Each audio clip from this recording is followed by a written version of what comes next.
Okay, para sa inyo ba yung pagiging programmer? So, hindi lahat ay gusto maging programmer, di ba? So, maraming hindi kumukuha ng o hindi nag-aaral ng programming because hindi nila gusto yung mag-code or iba yung gusto nilang gawin.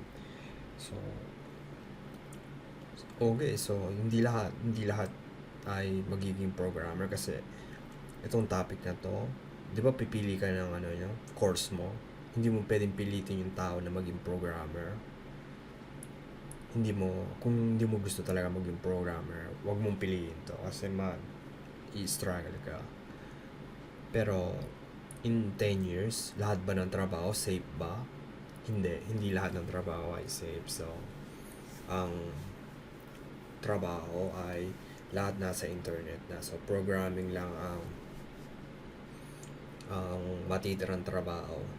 So, lahat magiging automatic na. In 10 years, may automatic car na tayo.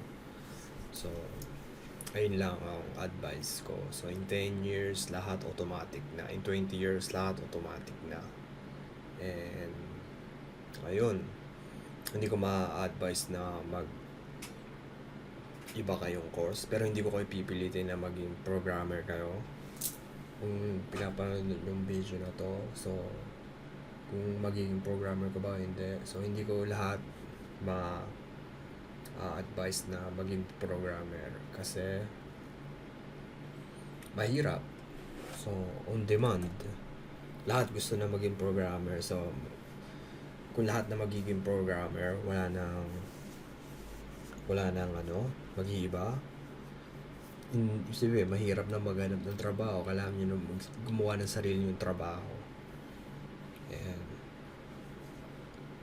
And yeah, so, lahat,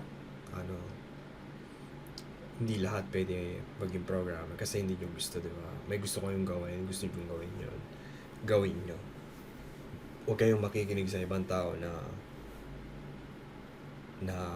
gawin nyo to. Kung gusto nyo talagang gawin. Pero, ako, maging programmer kayo. Ayun lang yung advice ko. Kasi in 10 years and 20 years, wala na lahat trabaho. And, program na lang ang magiging trabaho. So, ayun lang. So,